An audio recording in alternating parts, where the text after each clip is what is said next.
Programa Economia e Desenvolvimento está aqui na sede do Sulpetro, aqui no centro de Porto Alegre. Nesta semana, o Sulpetro, através do presidente da diretoria da entidade, lançou o seu plano estratégico para os próximos anos. A gente não diz só para este ano, mas para os próximos anos. O Sulpetro, que tem uma longa história, uma tradição já na história da revenda do Rio Grande do Sul, na representação política, né, dos revendedores gaúchos. Adão Oliveira, presidente, que nosso parceiro há muito tempo aqui no nosso Sulpetro, essa foi uma semana importante, né, para o Sulpetro, né, Adão? Porque, na verdade, é um momento assim de inflexão das coisas, o Sulpetro se preparando para o futuro, lançando esse plano estratégico. Exato. Nós, como eu relatei na reunião de apresentação desse plano que nós iniciamos em 2010, resolvemos fazer um planejamento estratégico do sindicato. Exemplo de muitas empresas grandes já usam isso aí e a gente tem que se atualizar. Para nós ter uma ideia do que isso já, o sindicato já progrediu muito desde da gestão do nosso querido Rubens Hofmeister, desde 1984 até agora, o sindicato melhorou e muito, e nós temos que fazer um planejamento para o futuro. Então, esse plano estratégico, nós contratamos essa auditoria, a Método, que está elaborando o plano estratégico para um período de 2012, que foi iniciado agora em 2012, a 2015. Que vai ter uma série de modificação e criação de novos serviços ao revendedor, benefícios aos revendedores, plano de trabalho para os revendedores, para fortalecer o sindicato, aumentar o número de associados no Estado, porque é um sindicato estadual, e criamos, em convênio com a Unicinos, um MBA. Pois é, isso é importante, isso é uma coisa realmente importantíssima que o Sulpetro, de maneira inédita, imagino no Brasil, está fazendo, criando junto com a Unicinos um curso de MBA em gestão de varejo de combustíveis.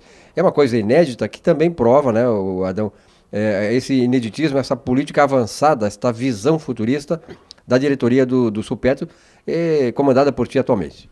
Exato. É o primeiro plano, é o primeiro curso a nível de especialização ou pós-graduação, como se diz, no Brasil, dirigido à gestão de varejo de combustível, que é para os associados, pode participar os associados e talvez os filhos dos associados, que são sócios também da empresa, pode participar desse curso, porque eles vão ser o futuro, já vai estar preparando o futuro sucessor do empresário.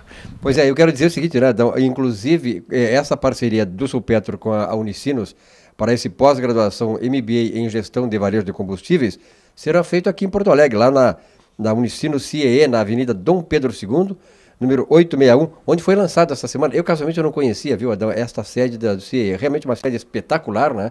Todo conforto, estacionamento, salas, salões, para qualificar cada vez mais o nosso pessoal, no caso aí dos combustíveis. Exatamente.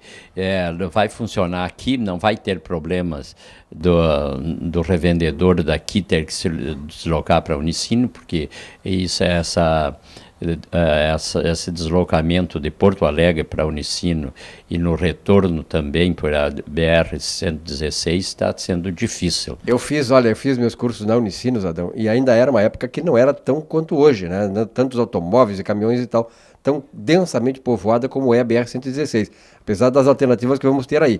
Mas, de qualquer maneira, naquela década de 70 e 80 era muito fácil ainda. Agora, hoje, é quase impossível a gente sair daqui, por exemplo, 6 horas da tarde e chegar lá às 7h30, não tem como. Exato, e correndo risco de assalto, aliás, de acidentes, né? De assaltos, por que não? De assalto também, pode ser.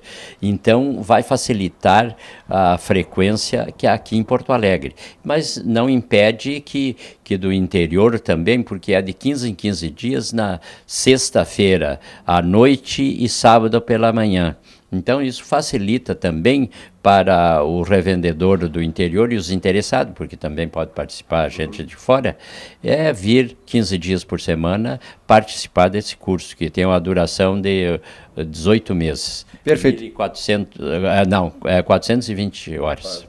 Perfeito. Olha aqui, quem quiser ter mais informações, também aqui no Sulpetro, pode ser através do e-mail aí, ó, comercial@unicinos.br. Aí você se informa sobre esse MBA que terá este patrocínio, esse beneplácito do Sulpetro. Adão, nesta semana, casualmente nós estamos gravando contigo aqui na Quinta-feira Santa, o programa irá orar nesse fim de semana e na segunda-feira lá na Poa TV, no fim de semana na TV Urbana, houve 5 assaltos a postos de combustíveis.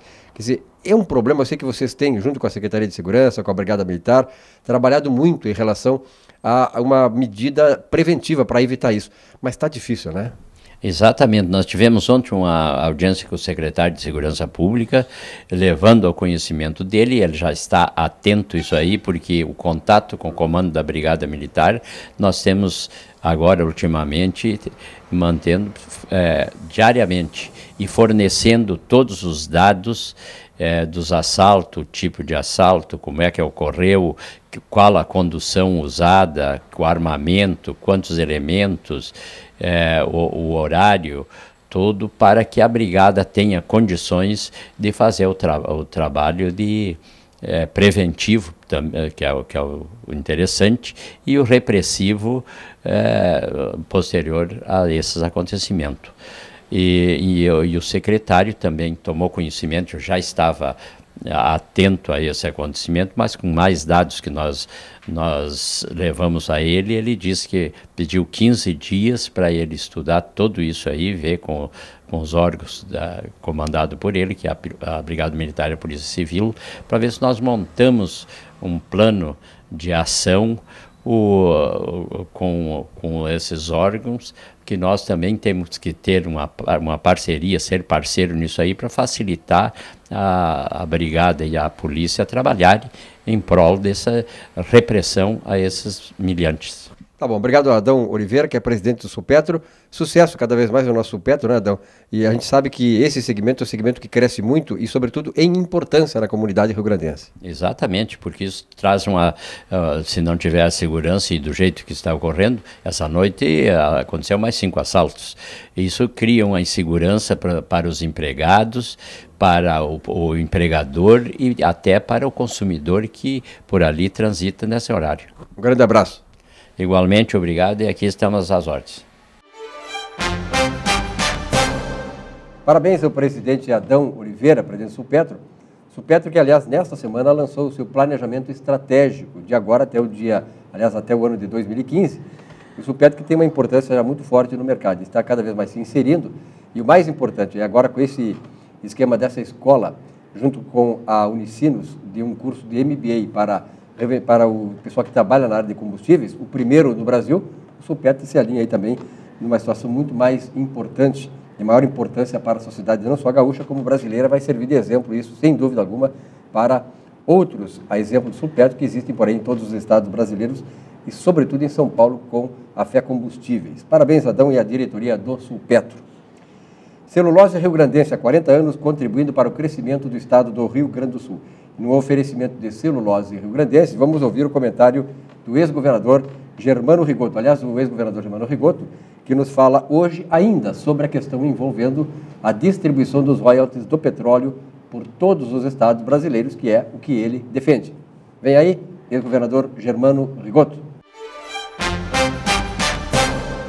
Tudo bem, Silvio? Um abraço aos telespectadores e nós vamos falar de novo na novela dos royalties. Infelizmente, essa novela continua, já tinha que ter terminado. O Congresso Nacional, vamos recordar, o Congresso Nacional fez aquilo que tinha que ser feito. Votou um projeto que determinava uma distribuição dos chamados royalties do petróleo de uma forma mais justa entre todos os estados membros da federação e todos os municípios do Brasil. Por que mais justa? Porque hoje quem recebe royalty mesmo são estados como Rio de Janeiro e Espírito Santo. E poucos municípios do Rio de Janeiro e do Espírito Santo recebem royalties porque dizem que eles são produtores de petróleo. Sabe que petróleo eles produzem? Praticamente nada. O petróleo é produzido, é explorado mar adentro, a 300 e tantos quilômetros da costa. Não é território do Rio de Janeiro, não é território do Espírito Santo. Este mar adentro é território da União, é mar territorial, pertence à União. Segundo, quem é que explora esse petróleo? Uma companhia estatal da União, do governo federal, a Petrobras. O que tem a ver isso com o Rio de Janeiro e com o Espírito Santo? Nada. Absolutamente nada a ver. Mas eles continuam dizendo que se eles são produtores porque eles estão próximos da costa. Eu quero dizer que se acontecer um acidente numa plataforma oceânica que está explorando esse petróleo lá, é mais fácil o petróleo chegar na costa de um outro estado do que na costa do Rio de Janeiro. Né? Quer dizer, é mais fácil impactar na questão ambiental outro estado que o Rio de Janeiro.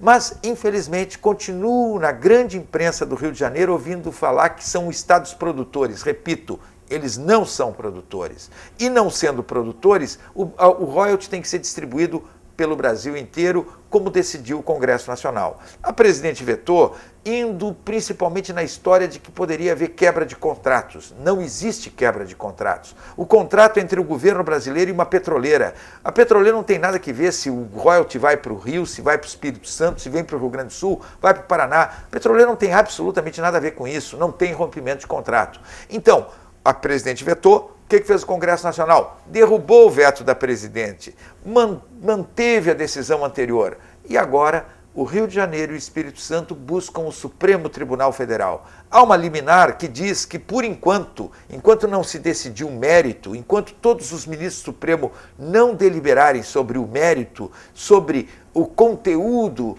deste recurso feito pelo Rio de Janeiro e Espírito Santo, não tem a partilha que estava prevista pelo Congresso Nacional. Eu espero que a decisão do Supremo seja rápida. E eu espero que a decisão do Supremo seja na direção de entender a necessidade de termos uma federação mais forte, corrigindo a injustiça de uma distribuição totalmente equivocada dos royalties do petróleo. Nós sabemos que o Congresso já decidiu 2 vezes. E nós sabemos que o Brasil inteiro, tirando estados que se beneficiam, da minha forma de ver, de uma forma totalmente errada, desses royalties, todo o Brasil espera uma decisão do Supremo que signifique fazer com que nós tenhamos justiça federativa, fazer com que nós tenhamos os royalties do petróleo sendo distribuídos de uma forma melhor e mais justa. É isso que esperamos. Por hoje era isso. Um abraço carinhoso, Silvia, tia, todos os telespectadores. Muito obrigado.